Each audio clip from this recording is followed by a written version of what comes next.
Hi, book club members. I'm Jen. And I'm Carrie. And this is Warhammer 40k Book Club, where we read from a crag. This is episode number 107. How we've gotten that far so far. And our book is Longshot by Rob Young, the latest installment into the Astra Militarum novel. And it won a place in my heart because it stars a sniper. Anyways, we posted several questions on our website, WH40kbookclub.com, and we encourage participation in our conversation via YouTube, our site, or Encrypted Vox channel. Spoiler warning, if you haven't yet read this book, definitely check it out before listening to this episode, as we're going to go through the book in great detail. With that, let's dive in. Did you like the book, Carrie? Oh my God. I love this book. I actually had a hard time putting it down. Okay. It took me like 4 or 5 chapters. And then once I got in, same. I was like, oh, well, this book's just my new, this is my new personality. Could not put it down. Loved this book. I was like, oh my gosh, I have to read this many pages tonight. Oh, it was a fast read. Like I was reading like 150 pages in one night within like 2 hours. Because that's like how great it was and what a great fast read and everything that was going on. I was like, well, I can't go to bed now because I need to know what's going to happen next. You know what's going to happen next? We're going to get a little meta with this episode and talk about like how this fits into like the larger picture of this Astra Militarum series they're doing. But and it's pretty high praise for me because I've really enjoyed the Astra Militarum series in general. This might be my favorite one. Oh, yeah. It's like one of my top books this year. Yes, I would agree with that, actually. And it's only partially because this was basically Enemy at the Gates in space. Yeah, I never saw that movie. Okay, it's actually not a great and other things movie. That don't surprise anybody. Carrie hasn't seen a movie. I couldn't see that coming. That one actually doesn't surprise me that much because it wasn't huge. I mean, it's a good movie. It's not great. Not bad. It's good. There's some things in it that I really like, but I don't know why, but snipers and stories about snipers, like my favorite character from the Gaunt's Ghost series is Flane Larkin. I don't know why, for some reason I like a good sniper story, and it's very niche. I admit that, but I like snipers too. I think it's because they have such a unique job. So, like in the movie Full Metal Jacket, like I lost it when the sniper was finally found, halfway near the end and was killed. Same thing in I think Saving Private Ryan, because he'd always do that prayer before sniping, and when he finally got found, it's like, oh my God, this kills me. Like what you have to do to be a sniper takes a very type of unique determination, unique skill. So this book, so fascinated by it, just and how like the regiments work together. I actually read a lot of this out loud to my husband. And oh, really? What did he think? He really enjoyed it. Like he'd be like, "That's accurate," or like when I was talking about. So when they got that new guy, Mouse Keen, and she's like, "Okay, first of all, you need to get a different gun, and you need to get used boots." So I thought that was so fascinating. So I was reading that out loud to Sean, and he was like, yeah, you can't have new boots to be a sniper. They're loud. Everybody knows this. I'm like, right. So those kind of things I kind of like that when I have some, because my husband's in the military, when he's like verifying, like, yes. And I was trying to describe this book. I was like, they keep putting people who are not snipers in with the squad. And he's like, that's a rookie mistake. Just stuff. He's like, they didn't all make it, did they? I'm like, no, they really didn't. Oh. And the other funny thing is that my husband, for his group, they had a colonel who was awful, and it's basically making my husband's life a living hell. And people were actually retiring early or finding new jobs to get away from this guy because he was so awful. His name also started with a W.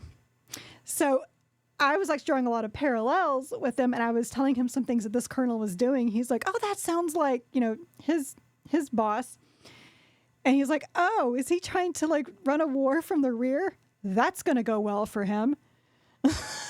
So it's good. And I think the thing that I really liked about Daria is that I have this weird fascination with the Russian snipers, the women snipers. And I'm not talking about, I'm talking a little bit about Ludmilla because obviously she's the most famous, right? The Lady Death, they called her. And even though they largely think that her kill count might have been exaggerated, she was still a force to be reckoned with, and a lot of them were, right? And especially at that time, it was really weird. And I have this weird thing about female snipers. So Daria in particular, I was like you. Um, I really like this Astra. We're going to talk more about the Astra Militarum series. Actually, let's just go ahead and we'll mix around in our questions a little bit here. So if you're following along at home, it's been a long day. I really like this Astra Militarum series in general because we have, I'm going to pull it back up. We had Steel Tread, we had Krieg, we had Witchbringer. So actually, I looked this up. This is the 4th Astra Militarum book. Yes. So it goes Steel Tread, Catachan Devil, Witchbringer, and then this one. Wait a minute. I thought... Nope. I looked it up. Krieg is not considered part of the Astra Militarum series. Oh, damn. Okay, well, never mind. But they have done so if we go outside of just the Astra Militarum stories, they've been doing a lot of them with Katasurkin and Krieg, and they've really been showing. And I feel as though, and I know somebody's going to come out and be like, actually, this series, and I apologize to that series in advance, but I feel as though ever since the Gaunt's Ghost series pretty much wrapped up and wasn't being published one a year, we haven't had this just bang, bang, bang, bang, bang, Astra Militarum, because there's a big difference. In obvious statements is obvious, big difference between the Astra Militarum troopers and the Space Marines. And I feel as though and we all know that the Astra Militarum are the real people holding up the Imperium. Right. And I like seeing them get their due. It's just a fun series. And I feel as though everyone, especially now that I know that Krieg's not in there and it's Catachan Devil in there, everyone is kind of like this, oh, hey, here's a famous regiment doing something famous, or here's a regiment versus one of the people. Right, so this one's the Tau. So, Catachan Devil was the Orcs. The way I have taken this series is I feel like this series was about an outsider coming in. Oh my God.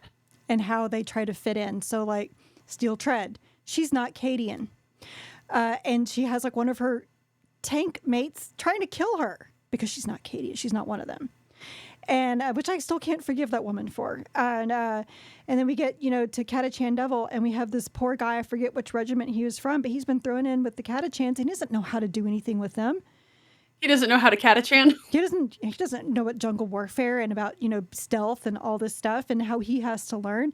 Then you got Witchbringer, this woman who used to be part of this regiment, who's now an outsider because she's a psyker, and she feels like nobody trusts her. And now you have this book where, again, she's not Cadian, she's a transplant, but she's with the Cadian regiment, and it's how everybody treats her. Whether they revere her or whether they hate her because she's not Cadian. So in most successful movies or stories in general, but especially movies, right, you need that fish out of water character so that who's basically an audience stand-in, so that we kind of get oh, hey, here's kind of what's going on here. And that's really hard to do in the Warhammer 40k universe, right? It's very hard to create this fish out of water character and have it feel realistic and natural. And I agree with you 100%. I think this Astra Militarum series in particular has done a really good job of that, because there's not only the story that's taking place, right? But there's also the cultural impact of this character, and especially with the Cadians. Having said that, this is the last time that I want to see this particular device trotted out of the I'm not Cadian, and I've just been integrated with the Cadians. Will they accept me? I don't know. And I don't mean that to sound, I'm not being dismissive, because I loved this book. But I'm a little done with, you're not Cadian. I'm a little done with that. I am too. I'm not going to lie to you. And I loved this book. Because in Steel Tread, that was my biggest problem in Steel Tread. Those characters, this is why I can't stand the Cadians, because a lot of them were like that. And, even though I'm reading the Minka Lesk novels, and that's a different take on the Cadians in there, because they're seen as failures. Every other regiment hates them because they always got preferential treatment, and now they're failures. So they don't care about them anymore. And then you have the Astra Militarum series, where we've had now Steel Tread, and we've now had this book where these Cadians have a chip on their shoulder because they know that they're literally a dying breed, and the only way to keep their regiments alive is to bring in these transplants. She's lost her entire planet. And she is very good at what she does, and her squad just loves her. But then there are these assholes, as they call them, the true blood Cadians, who are just so mean to them and, treat them with disrespect. And then you have other true blood Cadians who don't understand why you treat these people with disrespect. As long as they're doing a really good job, like, what's the problem? It gets into that whole, the Volpone were kind of like that too, right? Like, you're not one of the Volpone, like, you're not as good as us. Well, now the Volpone, they didn't lose their planet, and so they're not a dying regiment, and, they don't really they don't have transplants, so it doesn't really work. But you have these really proud people who did get a lot of special treatment over the years because of where they were, whether it was warranted or not. They have this major chip on their shoulder because, like I said, with the Minka Lusk novels, they're treated as failures. Right. And then you have this one in Steel Tread, where they're like, stop making us be with others, even though we're dying out and we can't do that because we just kind of want to be by ourselves. And in the Kazarkin were the same way with that commissar. He's not a Kazarkin commissar. We don't need we never needed a commissar. We're Cadians, which is actually what Minka Lusk actually had, was that they don't need commissars. So when one of her new troopers actually gets caught, selling drugs, basically, and she didn't catch him, he just was dumb enough that a commissar caught him and, shot him. And they're like, a commissar has never shot a Cadian for insubordination. She's like, I didn't make him, sell drugs. Like, they all blamed her for it because she was in charge of the squad. Like, she ratted him out. And so then all the other Cadians hated her because a non-Cadian got involved in their business. So it's the Cadian dynamic is fascinating and awful at the same time. Like, I have a very hard time feeling sorry for these people because they're such bitter man children. And that used in the gender neutral, by the way, because we've seen. I'm like, okay, for fuck's sake, yes, the gender neutral. Well, I mean, like, just to be clear, there are a lot of women in this book behaving badly. Yes. Like, and that's one of the things I just love about the Warhammer 40k universe. They equal opportunity. Absolutely. It is. One of the things, so like with Catachan Devil, right? Like the Catachan are very, you're not us. And I do understand, like, for a lot of these people who grow up in these death worlds, right? You really can't explain what it's like to grow up on a death world. Like, you can't learn that just by, like, I've been hanging out with these people, so I totally know what it's like to be on a death world. No, you don't. So I always have liked that, but this book reminded me more of, like, again, harkening back to the Gaunt's Ghost books, and it's because it's really hard not to whenever you're reading Astra Militarum, because for a lot of intents and purposes, Abnet pretty much paved the way for all of this stuff, like with the way that we treat the Guard. And really mixed feelings on saying that right now, especially given how Gaunt's Ghost ended. Come at me. Grief engines, okay? If you know, you know. Revengeance? Nice. Grief engines. I think I liked it better when I thought you said revengeance, which has always been one of my favorite jokes in video games. But it's easily one of the greatest nonsensical titles to come out. Metal Gear Solid Revengeance. The revengeancing. The Revengeance 2 Electric Boogaloo. That was my personal favorite one. They're just great. Anyways, in the Gaunt's Ghost books, they also struggled when they had to integrate new regiments from other worlds, right? There was always this friction, and you had the people who were like, it's fine, like, we need more people. We're not getting any more of us, which that was my cheeky joke that I made as I read every book that I read that has Cadians in it. I'm like, if they keep starring the Cadians in these books, they're going to run out of Cadians. Well, yeah, because there's a finite number, right? Unless they have, like, a Cadian breeding program, which I actually...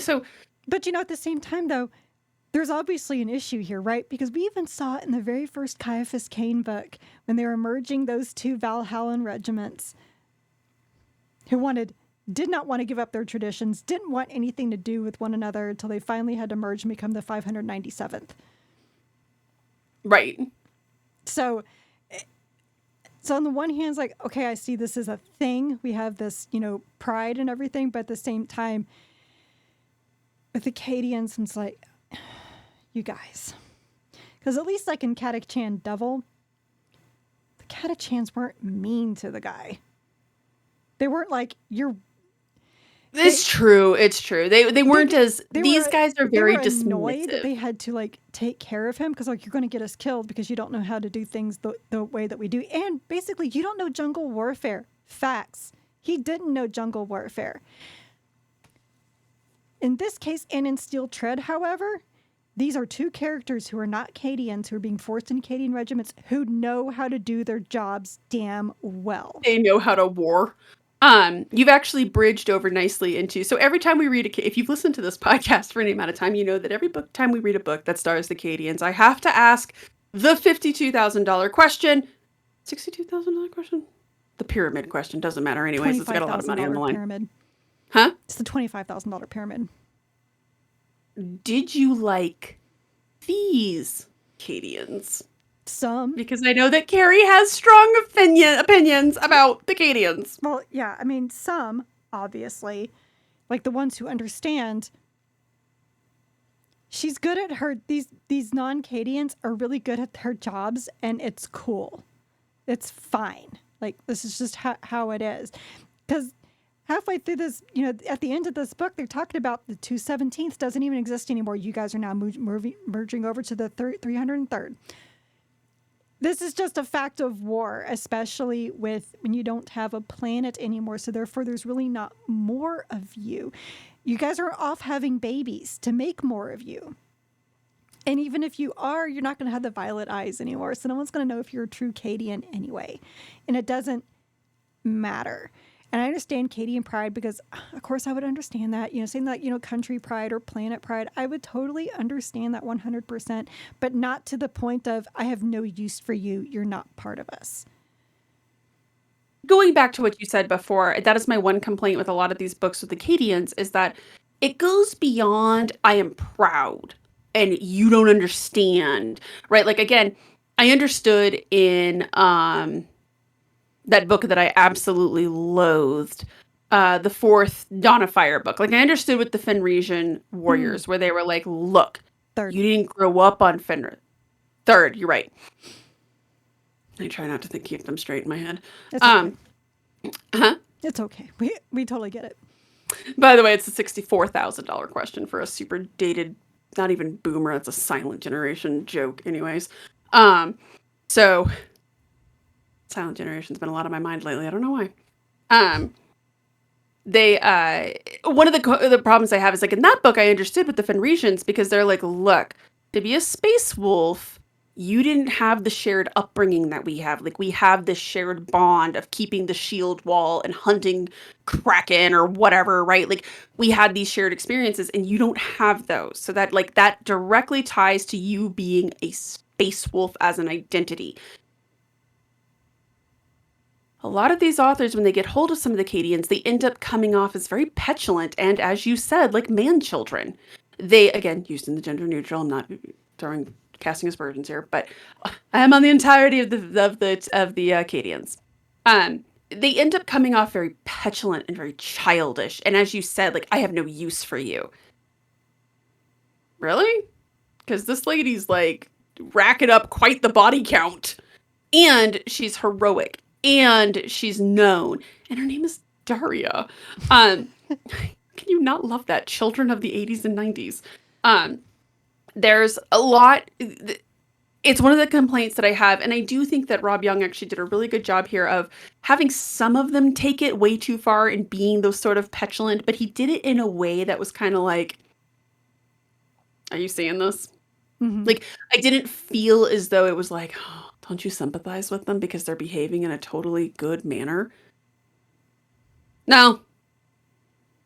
Yeah, not at all. I have to say, like, I got near the end, it's like, they do not have Moss Keen getting his comeuppance at the end. I hate this book. So I was very thankful that he got his in the end because I could not believe what he did. I don't care what he thinks of her. It doesn't matter if she's not Cadian. She's still an Imperial soldier. What are you doing? Would you do that if it was one of the Kintair rifles before? Like, if, assuming you didn't know that they turned, would you have done that with one of them? No. Like, why? I couldn't believe it. I could not believe it. I also had that feeling, and I think we talked about this in Volpone Glory, and again, I always get very concerned when you have the characters that do something just frankly evil, because I start to see Elijah Koo all over again. And okay, Elijah Koo outstayed his welcome by about one Gaunt's Ghost book. I cannot remember the name. It's actually one of my favorite Gaunt's Ghost books. It's the one where they're on that forest world and he kills not Bragg. Bragg's been dead for forever. He kills that girl who's they're sheltering in that house. It's before they kill the saint, or he tries to kill the saint. Um, Elijah Koo outstayed his welcome by about one book. And so I feel as though there's this tendency in these guard books now to create Elijah Koo. And I always worry about it whenever I see characters doing stuff like that. Remember, I complained about that in Volpone Glory with the guy who had the gray host. It turned out that I actually loved that guy by the end of the book. Right. This guy, I had the same reaction where I was like, if this guy lives on to appear in another story or another book or something like that, like if he doesn't get some sort of major lesson taught to him, I'm going to be very disappointed in that, because I'm always a little gun shy on that one. Elijah Koo served his purpose. He is now dead. I love the fact that she was their witness to execution, and she had 2 True Bloods by her who wanted to be there because they wanted to see this guy get killed. Yep. I think, so that's one of the central themes in this book, and I totally meant to put a question about this, but let's talk about that, shall we? Is the idea of propaganda and oh man, the propaganda used in this was just brilliant. I have to edit the post because I asked if the Tau, I meant to say if they were effective antagonists, but I put protagonists. Oh my god, so I meant to tell you that before we started and I got sidetracked. Yeah. So anyways, the Tau are the protagonists of this book. I don't know if y'all knew that. I think you've been affected by the greater good. I have been affected by the greater good. But this comes into this whole idea of unity, right? And the Tau's propaganda that they were constantly, and that's one of their big things, right? It's like, come join us. It's harmonious. Like, we're all unified. It's all super awesome. And the fact that let's stop there for a second. Let's talk about the Tau and their propaganda machine. First off, here's my question. By about the midway or like 2/3 mark, were even you kind of going, I mean, they kind of have a point. No. I was not. However, as I was listening to, you're reading the stuff that they put in there, you're like, I see how this is effective. Like, I see. I'm disappointed, but I see. So this week I was listening to this podcast and they were saying that communism is like Cheech Marin's character in From Dusk Till Dawn.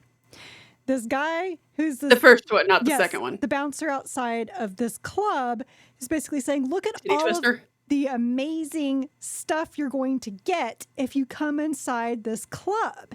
I believe it's called female genitalia. Well, okay, yes. But we got drugs, we got alcohol, we got every pleasure you can imagine. Oh, you just gotta come in. And then what happens when you go in? They're vampires and they're there to kill you and eat you.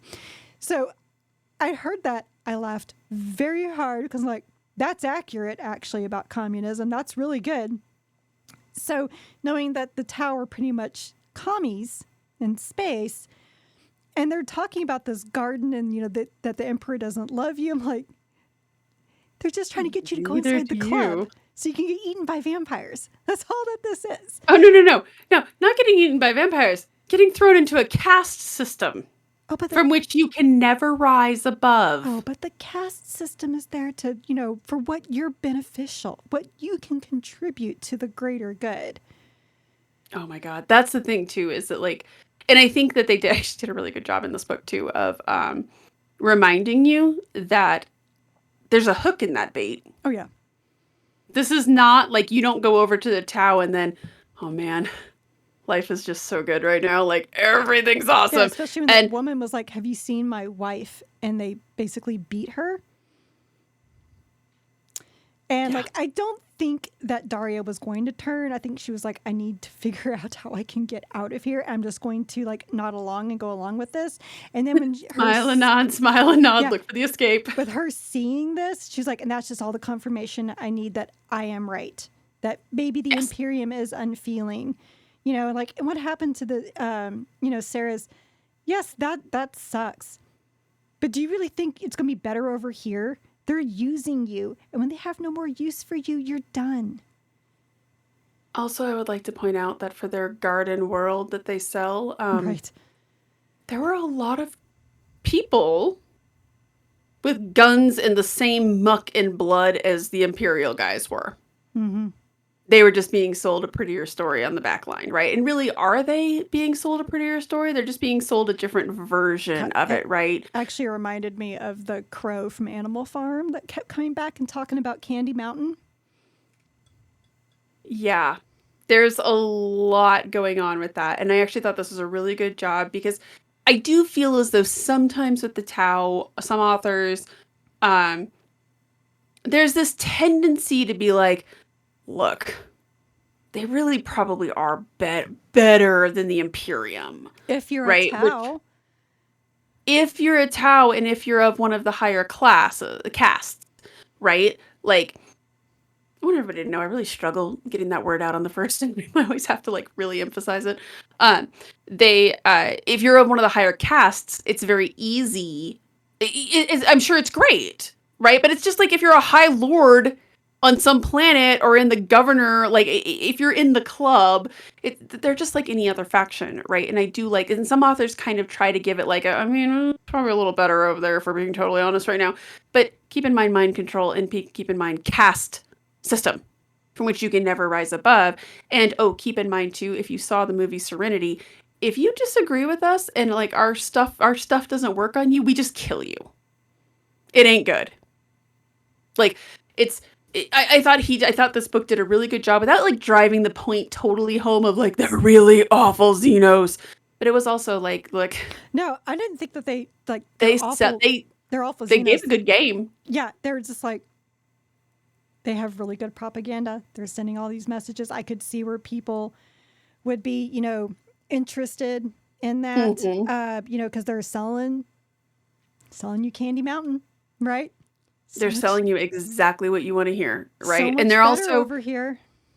I think they also, and I think that's why that end scene with the two pure Cadians alongside her, I think that was the other reason that kind of warmed the cockles of my heart, is because that's one of the things that also can sell, like, smooth over that caste system, right? Mm-hmm. Like, yeah, it's a caste, but you're all in it together and you're all the same. And isn't that great? Like, you all came from these different planets and these different backgrounds and stuff, but you're just all in it together now. And it's very easy, especially when you have people like the Cadians who, you're not one of us.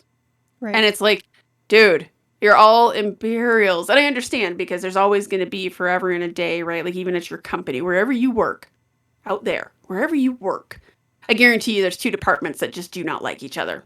You got people who do not want to work together because that's just kind of how humans are. We're inherently very tribal, right? And life is just a giant pissing match sometimes. So I thought that was very interesting that they really talk about that unity. Like, we're all together. And then at the end, for her to be there with those two purebloods who were like, we stand with her. It brought them together. Tau. They bring people together. Well, and I thought it was so beautiful. She's like, this is the first time that she's thinking about this. It's the first time I've ever been given like a choice. And she's like, well, what would I do? And like, well, you'd be a soldier. She's like, so not really a choice.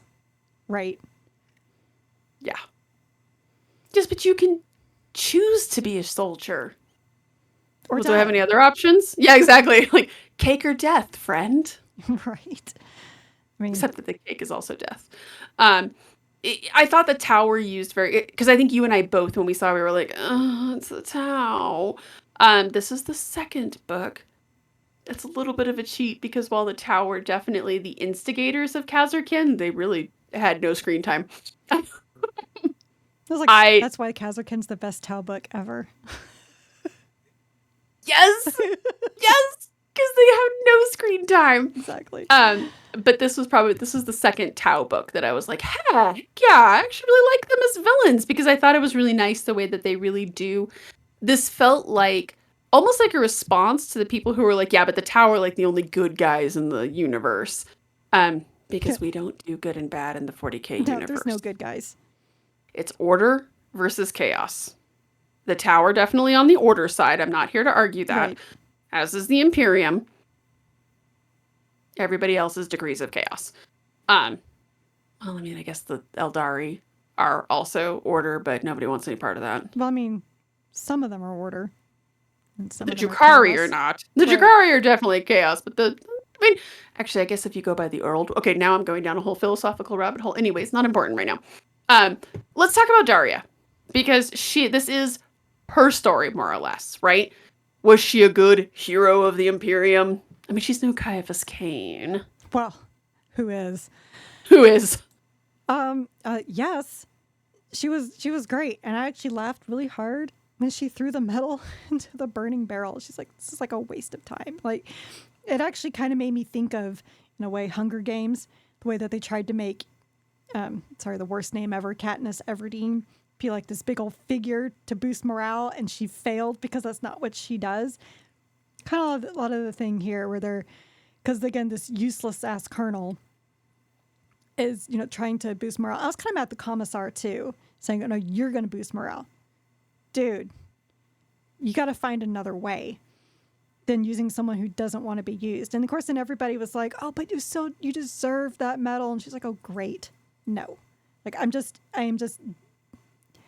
so you're giving me a medal for something that I happened to survive and other people didn't? Thanks. But no thanks.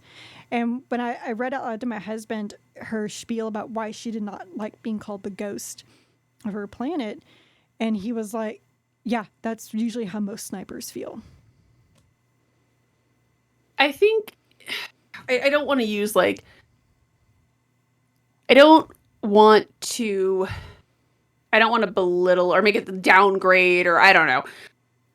I don't want to make it sound like I'm making light of this, but using the common vernacular, I think the snipers are a very isolating position. Yes. It's more of an introverted thing, and I'm not trying to be like, oh, they're introverts versus extroverts. Like, I'm not trying to. But you even saw it when she had Mouse Keen and the fight happened, and she was like, no, you can't go with them. You have to pull back because we have to pick and choose the best targets from where we are, which went against all of his training, right? So, so they're definitely very isolated. They have their own thing. They have to tune out like everything else. The whole thing of shoot and move. It's not what you do when you're with the guard. But another reason why I thought she was such a great hero is because she cared about her squad so dang much. She didn't care if they were Cadian or not. She cared about all of them. I nearly cried when she found Yana dead. And I actually got a lump in my throat when that asshole shot Euleus. Yes. Although, okay. Yes. But. I did not see that betrayal coming. No. However, I appreciate an author who has no sacred cows. I appreciate that, actually. Well, yes, I don't like the straw dogs that pop up in a lot of books either, but I did like that essentially nobody's safe in this book. Well, and it's true about snipers. Snipers aren't safe. They're like one of the least safe positions in what they have. So I was very sad about Yana, and I was sad about Euleus because I thought Euleus was dead. And the fact that he found her after that, there's 2 betrayals happened in this book I did not see coming. I knew Moss Keen was kind of an asshole, but I didn't think he was going to do what he did. Mm-hmm. And I did not see the Kintair rifles, being traitors either. So when I thought Euleus was already dead, but then he shows up and he saves her and he's dragging her and he's helping her and then he gets killed anyway. I was like, that is not cool, man. But that shows to me what a great author he is to get me to care about these characters like this. We didn't again, this is not a long book. No, Like it I was don't even feel like we really got to know these people, 350 pages, but and yet we did. And I got very emotional in this book.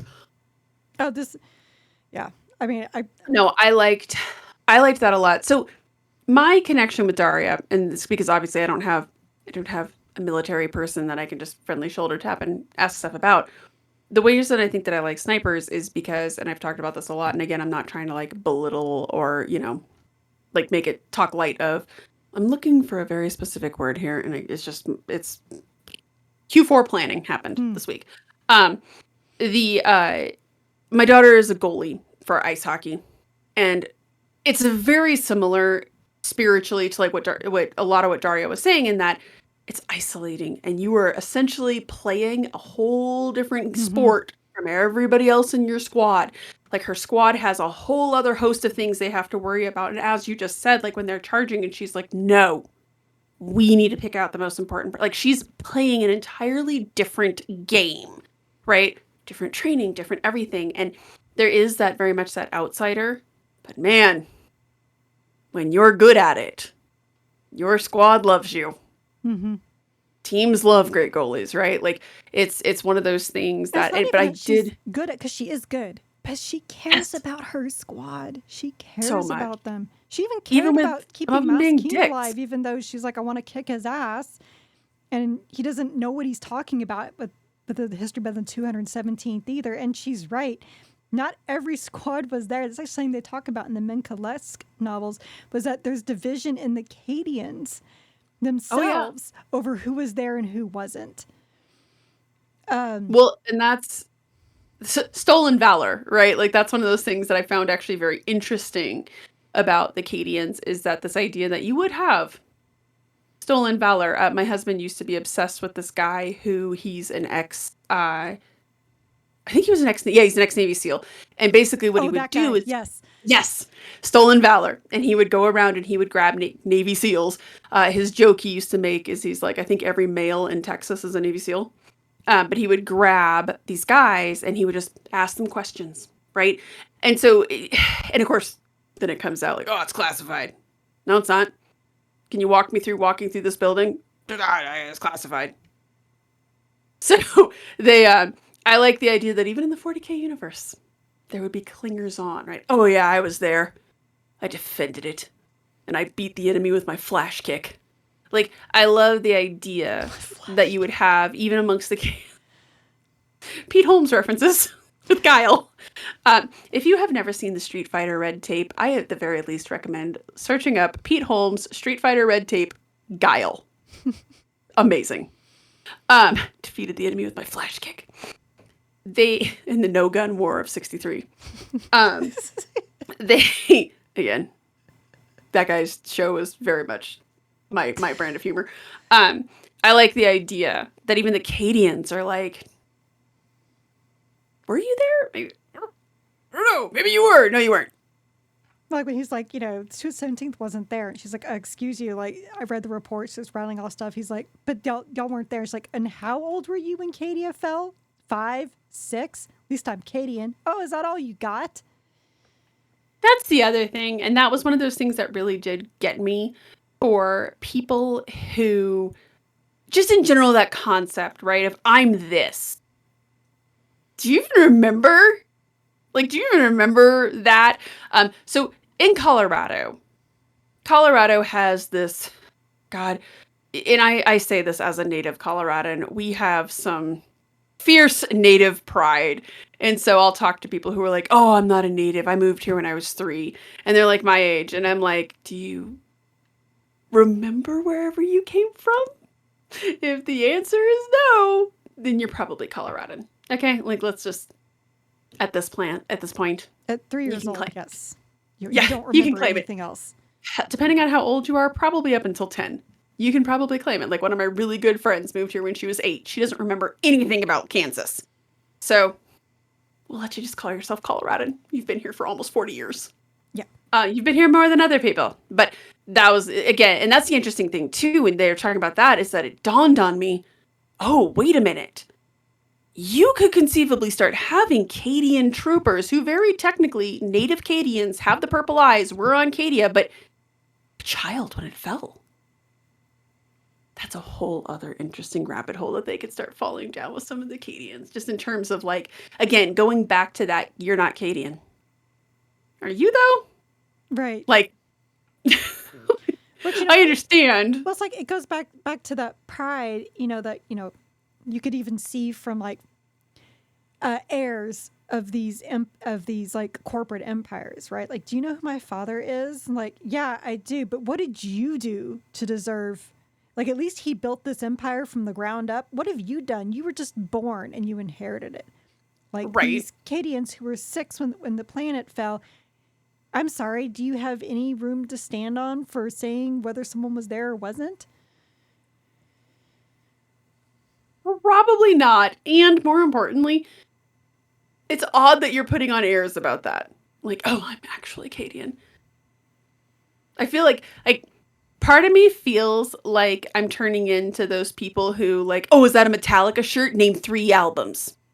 Like, I feel like that's a bad example because literally everybody can name 3 Metallica albums or songs off the top of their head. But like, you know what I mean? Like those people who are just like, I'm going to knowledge check you. I'm starting to feel like, okay, name 3 Cadian restaurants. Please. Something. Or what was that movie? There's something about Mary when he said he went to Argentina. He's like, oh, I went twice last year. Like, where did you stay? Yeah. Oh my gosh. Yes. It's an interesting thing, and it just adds to the flavor. Like, I feel like a lot of these books are reminders of how terrifying it is to be in the Guard, because it is terrifying. And I want everybody to know that, like, as much as I love this book, I get to the end of this book, and my first thought is, I'm so glad I don't live in the 40k universe. So, honestly, at the end of this book, the way that it ended, they've given me her new assignment, reminded me a lot of the end of Full Metal Jacket, where the Marines are chanting Mickey Mouse theme song as they're marching because it's just the end of another day. Well, and that's one of the things that we have talked about with a lot of these books. Still Tread comes to mind, right? Where it's just like, let's do it all over again. Right? This is just rinse and repeat. And as terrible as this was, and as awful as this was for her, and as like harrowing as it was, the fact of the matter is, war's not even over. So the fact of the matter is that this was one interaction in this woman's life. Who knows how long it's going to be? Don't know. And that's one of the things that I really like about the Guard books, is that it just shows that, like, oh my gosh, look at this great act of heroism. Today. All right, do it again tomorrow. Yeah, exactly. And the fact of the matter is, too, is that, like, this whole interaction, other than her reputation and her heroism will travel throughout, like, maybe the Cadians, like, maybe, and maybe it'll get over to a few other regiments and stuff like that. But the fact of the matter is that they're not going to write stories about this, right? This is not going to go into some annal. It's not going to be etched on its, like, this wasn't the thing that won us the war. Right. No, it was just another really great battle. And just she was almost shot by the commissar anyway, because he wouldn't let her finish what she was saying. Like, I wanted to choke the man. I was like, this is why I have issues with commissars. You're not even letting her talk.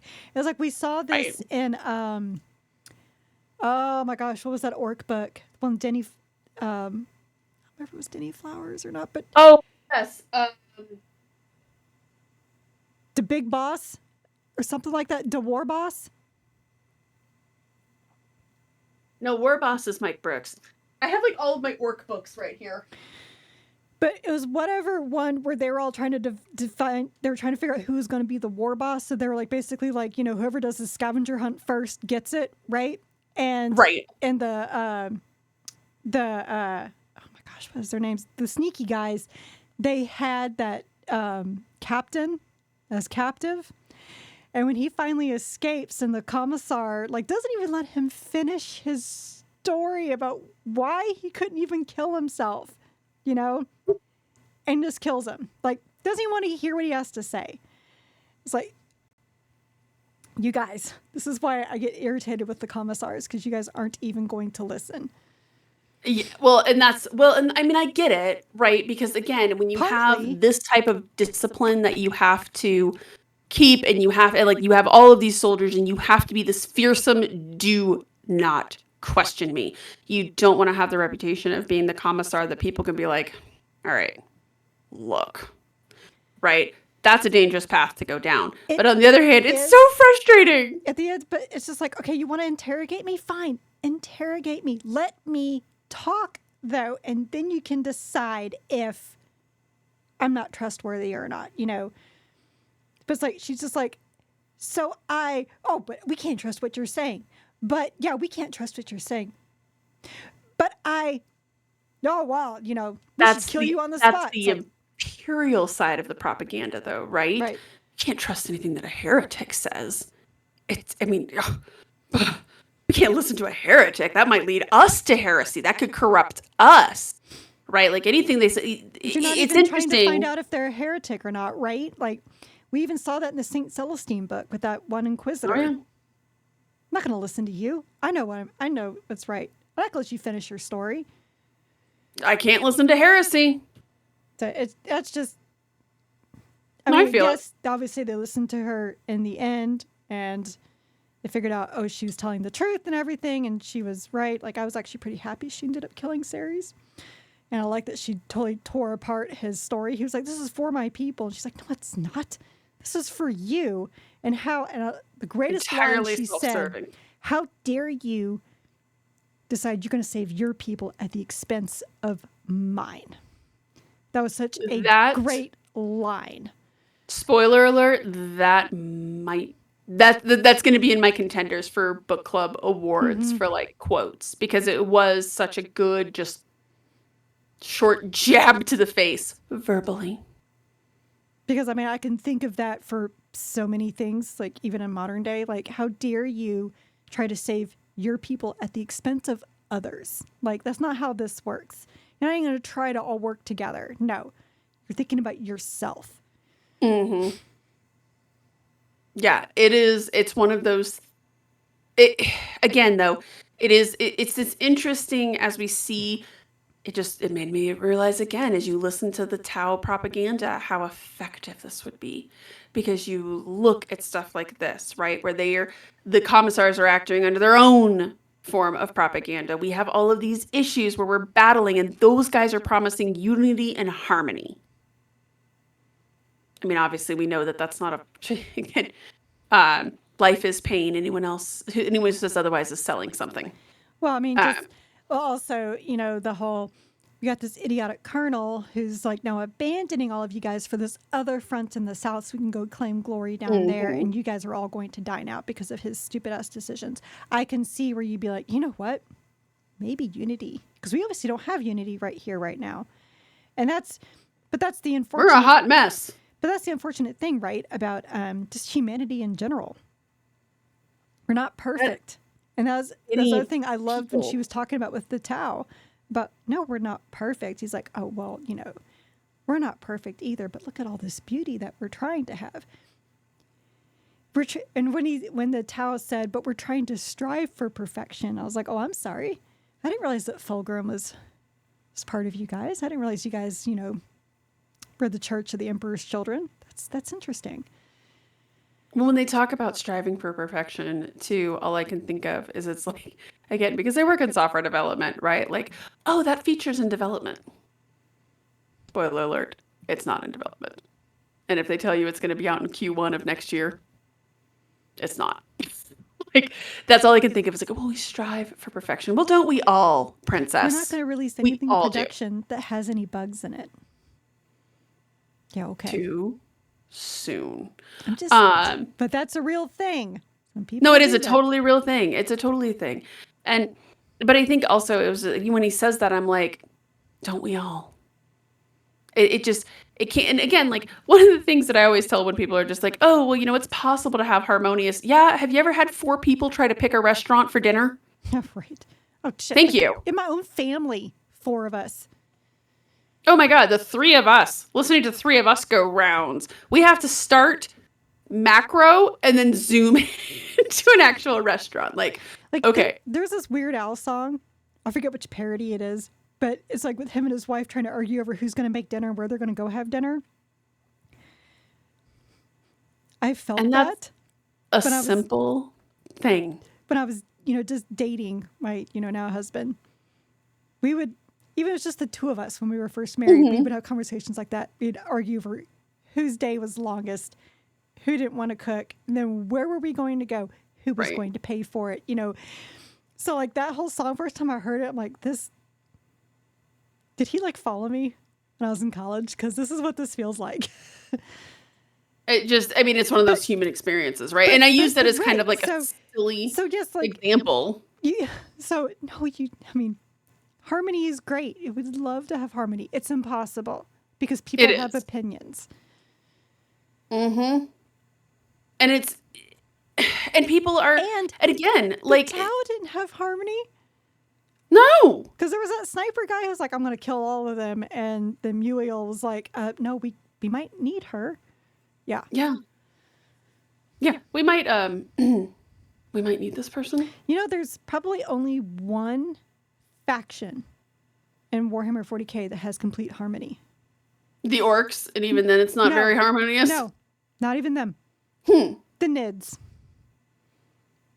Who are controlled by a hive mind. Exactly. That's why they have harmony, damn it. Okay, that's fair. They're all of one mind. That is totally fair. I guess that it's like the Borg. I don't know. Well, yeah, there's space locusts. I mean, locusts are all in harmony. Pretty much. There's so much to be said there about all of that. But I liked this. I thought this was probably the most effective book at showing. Like, I feel like each of the Astra Militarum books just kind of show you, like, this is a day in a life. It sucks. If you're a rank and file folder, like, again, I think back to Steel Tread. You're not even going to get to see the bad guy or really know why the bad guy is doing what he's doing. You're just fighting one of these wars, right? This book was two things in this one I thought that were really nice was this is how the Tau get to be effective. And again, just that this is a day in the life of, and the Cadians, there's a lot going on with the Cadians. They've got some issues that they need to sort through, right? Catachan Devil, again, we show like how the orcs are really starting to be a little bit more thinky. Some of them, not all of them, but some of them. Each book kind of progresses this idea of what's going on in the universe a little bit more, which I like. One thing I forgot to make my joke earlier in this, but I listened to the audiobook of this, which is why I have a pristine book for once. They said Rabute Gilliman. It doesn't even faze me anymore. I'm never going to let go of that one. That and, Perturabo. I heard that so much, and actually I started saying it because I heard it so much, Perturabo. The one thing I can't get over, and I still do this when I hear it, is disorientating. I got myself orientated. No. Orientated? Yes, it was very disorientating.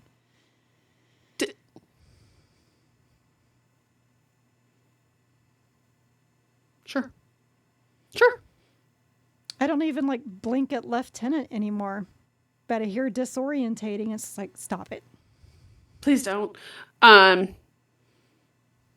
don't think there was another thing, but the Rabute was the one that I was like, why though? Why are you doing this to me? Also, they had the same woman who I think does the Minkalesque audiobooks. Because I don't dig audiobooks. But every now and then, like when we have to drive to a lot of hockey practices, it just makes more sense to listen to the audiobook. And then put your headphones in and bring it to bed with you. Because you cannot stop listening to it. She did a really good job. It was the first female narrator I'd listened to. And I think she also is the same one who does a lot of the audio dramas. And I know she was one of the ones who did Bagot and Claude. I think she also did Watcher in the Rain or Watcher in the Dark. I really liked that one too. Anyway, it's not important right now. She did a really good job. I liked it. I really loved this book. This is probably going to be easily in my as of right now, it's definitely in my top 3. Oh yeah. Which surprises me. Oh my God. Cadians and Tau. Yeah. Is this a sign of COVID? Oh crap. I don't know. And this was such a fun. Here's the thing that I'm a little concerned about is that this was fun. Did it hit me in the feels? Yes. Was it? But it was lots of action. It was exactly what I Oh, was looking for. I good loved the job, characters. new author Rob Young. Thank you. This Yes, was good job. great. Thank you. This was awesome. I really do want to see more from him, and I would like to Mhm. see more with these characters in particular, especially Daria. Um, I'm a little nervous because our next book is The Rose in Darkness by Dani Ware. I like Dani Ware as an author. I really liked her short stories. I did not love her last one, uh, Pilgrims of Fire. Yes, Pilgrims of Fire. I thought Um, Justin D. Hill wrote that one. what was the one that we read then? We read another day. We read one. Damn it, I am not imagining this. I Listen, promised. Oh, it was The Triumph of St. Catherine. did she write that one? Or was that? I think so, but now you have me like questioning myself. I don't know. So roar et toss. That's a hard one to sound out. I'm not gonna lie to you. Pilgrims of Fire is Justin D. Hill. Yeah, The Triumph of St. Catherine was Dani Ware. Oh, okay. Phew.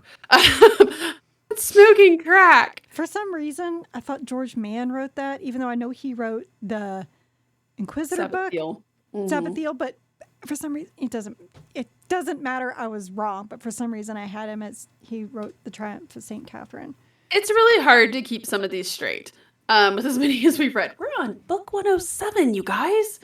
That's crazy. This is gonna be 108. Yeah, so I picked up the paperback version of A Book of Martyrs, and so I'm actually going to read her novella about the Order of the Bloody Rose. So actually, I have That's to a say, good one. that's kind of a badass name for an order. Yeah. Like I'm imagining like the that. tattoos. Like the tattoo sounds really cool. The Bloody Rose, kind of cool. It So is. I will tell you, watching Pariah Nexus, I would never get a facial tattoo because I need to work in an office. well, But no, I watching don't like Pariah facial Nexus tattoos, regardless. But and listening to this, I kind of like the fleur de lis. I'm like, it's pretty cool. well, I mean, if you wore makeup, you could still get one on your face, and you have to put makeup on every day. I'm all the way good. I'm too lazy for that. Yeah, I get it. Do I look like I would be putting makeup over a tattoo every day? To keep But your it is- job, yes. It is hoodie weather again, so I'm very excited. Kind of. It's like 68 degrees outside. Anyways, actually it's 53 right now, so I'm gonna go outside to enjoy my hoodie. Oh my gosh, that sounds cold. It's gonna be beautiful. That's my ideal. Like evening gets down to 50, like it's like 65 in the daytime, 50 at night. Let's see what time is what Beautiful. I don't care what time it is. What's the temperature? Oh, the temperature is 72. I kind of want to go outside. Telling you, we're gonna have to do that now. But so join us next time for The Rose in Dark. Loved Longshot. It has The Rose in Darkness has stiff competition. Well, yes. But I didn't realize tough that act this is to only follow. considered book 2 of the Adeptus Sororitas series, which I find interesting. Oh, so Pilgrims of Fire is considered book 1. okay. So The Triumph of St. Catherine is Some thing, I guess. I don't know. okay. Yeah, I just whatever.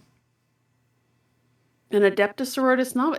It says it's an Adeptus Sororitas novel on there, but that actually, you know what though?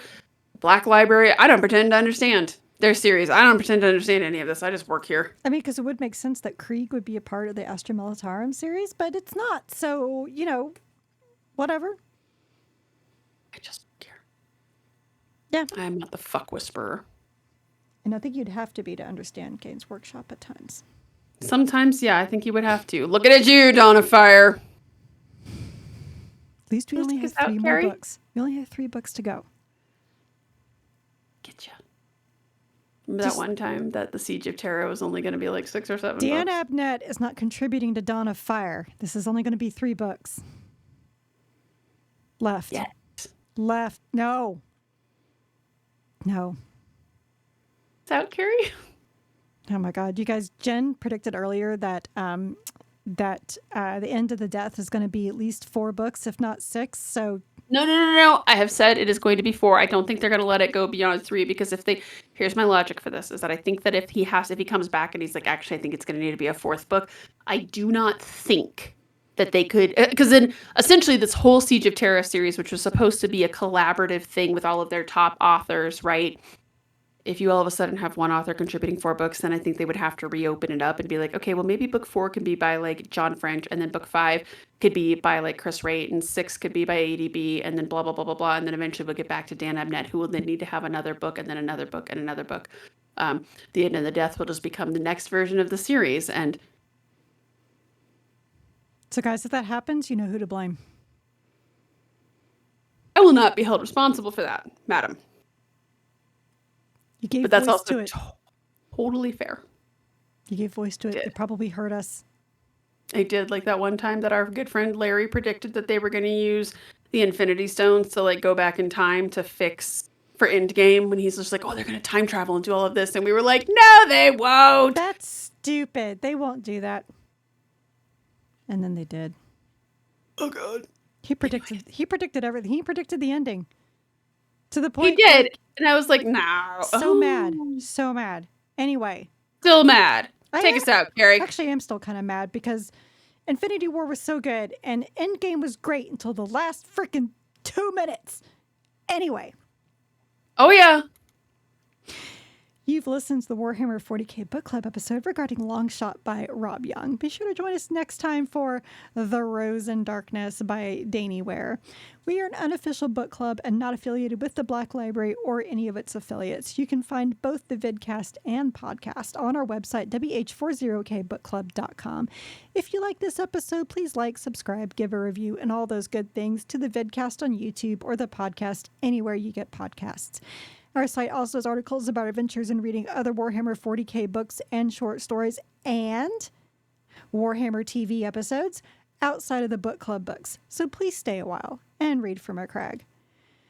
Yeah, I'm not all furious because I'm tired. This month is kicking my ass, you guys. That's all I'm going to say. I am equally tired because it is also kicking mine because it's hockey season again. So I can't even tell you to get anything because you do you.